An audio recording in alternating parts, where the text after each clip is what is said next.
Yes, so you can barely see it above the rooftops. However,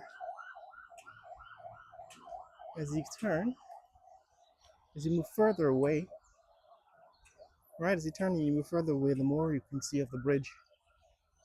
Now we are in one of the back streets, right? We're in one of the back streets here in Peters Hall,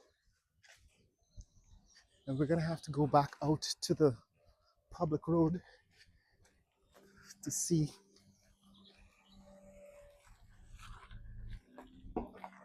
the bridge again. Now this is what the high span section looks like from close up in this neighborhood that is almost underneath the bridge.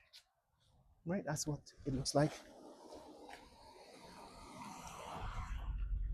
from the neighborhood underneath the bridge.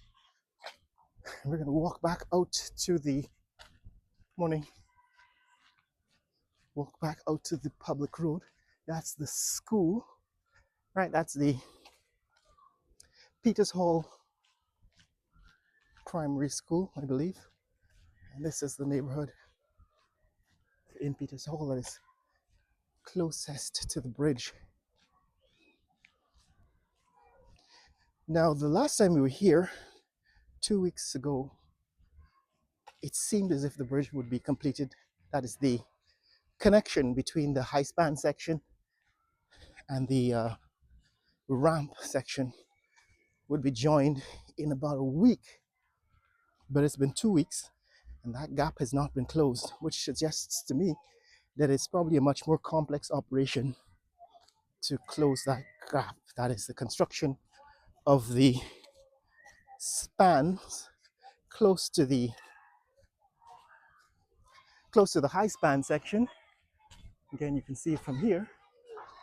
Where you can see from here, the construction of those spans close to the high span section probably requires some more construction details. Morning.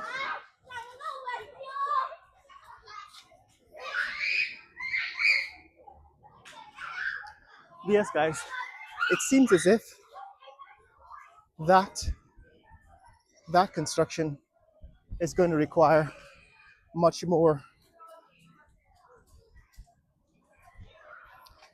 complex work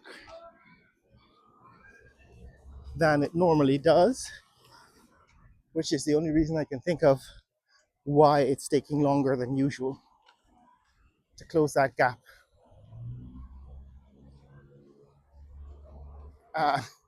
Reminds you that you're in the country. Here is a small flock of goats. They've got ear tags, so somebody's raising livestock in this neighborhood. But yes, we're back now on the public road, East Bank Public Road, and this is what the bridge looks like. Now we're gonna go under it this time from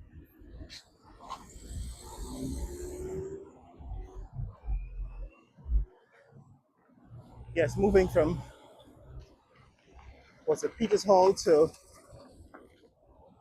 Providence, so you can get that experience again from going under the bridge. But this is what we're accustomed to seeing. This is the high span section and the gap that exists between the high span section and the ramp. It seems as if pillars, right? There's still a pair of pillars that have to be completed, right? So that pair of pillars closest to the high span section is not fully completed. I don't know why we're not focusing as well as we normally do. But this is what it looks like today on the 27th of June 2025. Now the government is pushing for this bridge to be completed by August because election, of course, is coming up on the 1st of September, and they want to be able to show that they have accomplished this major infrastructure project before election day. I'm not so sure that's going to happen.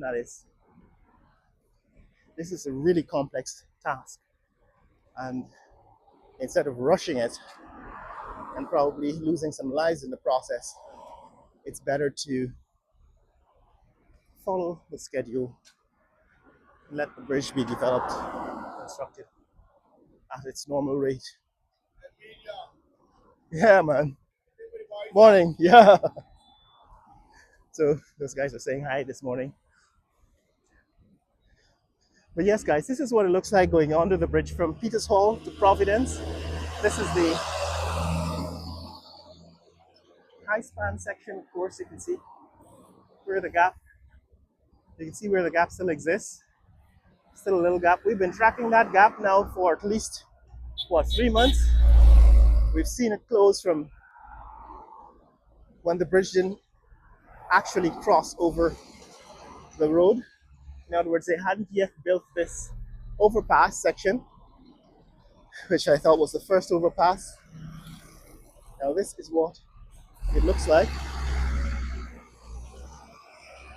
under the bridge.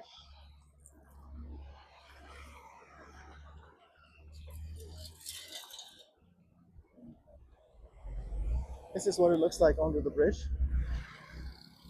And that's looking east.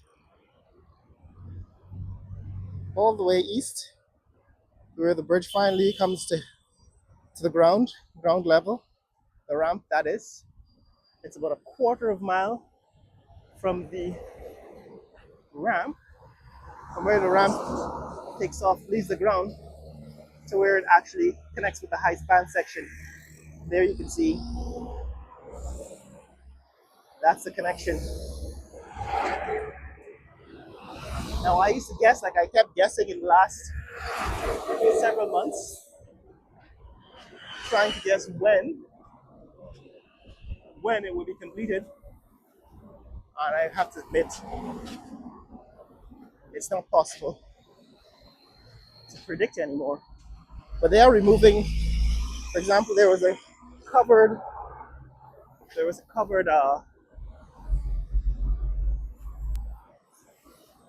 walkway, scaffolding with a roof under the bridge. As you can see, they've removed that scaffolding and the roof because I guess there's no more danger of falling material falling off of the bridge and injuring pedestrians. Morning. But this is what it looks like from Providence. We're now crossing into the village of Providence, and that's what it looks like. That's what the bridge looks like from Providence on Friday, the 27th. All right, Friday the 27th of June 2025. You can see the curve now. It's quite clear. You can see the curve in the bridge as it advances, as the ramp gets closer to the high span section. You can see the curve becomes more evident. But this is what it looks like here in Providence. Clearly, it's a lot closer to completion, but visibly, it seems as if it's almost the same as it was 2 weeks ago, because that gap still exists. I guess I expected the gap to close. But your guess now is as good as mine. When do you think they'll close this gap? My prediction is that they should have taken no more than 2 weeks or 3 weeks to close it. But I think it might be a much more complex task than I am anticipating or I am imagining. And therefore, I have no idea when those gaps will be completely closed. but clearly they're making progress. And as usual, the bridge dominates this neighborhood. It is the most massive structure in this neighborhood. Quite frankly, it's probably the most massive structure in Guyana at this point. It's the most massive infrastructure project in Guyana. Now, officially costing about 260 billion US dollars in loans from the Chinese government. Right, so the government of Guyana has borrowed $260 million. That's the official number. But like I said, if you did a tally, if you did an accounting of all of the spending on this bridge, the approach roads, the neighborhoods that had to be demolished and acquired by government using eminent domain and compensating residents for their property, and even the construction at Heroes Highway that now has to be completed to join the Heroes Highway and build on ramps to the bridge. If you make all those calculations, you add them, I think the cost of this bridge is in excess of $1 billion US. But we're going to wait for the official numbers to come out. So far, the only thing that the government has disclosed is that they have borrowed $260 million from the US, from the Chinese government. 260 million from the Chinese government, and of course, the condition of that loan is that Chinese company has to be the constructor that builds the bridge, and most of the most of the workers on the bridge are Chinese nationals. So Guyana is quite right now actually quite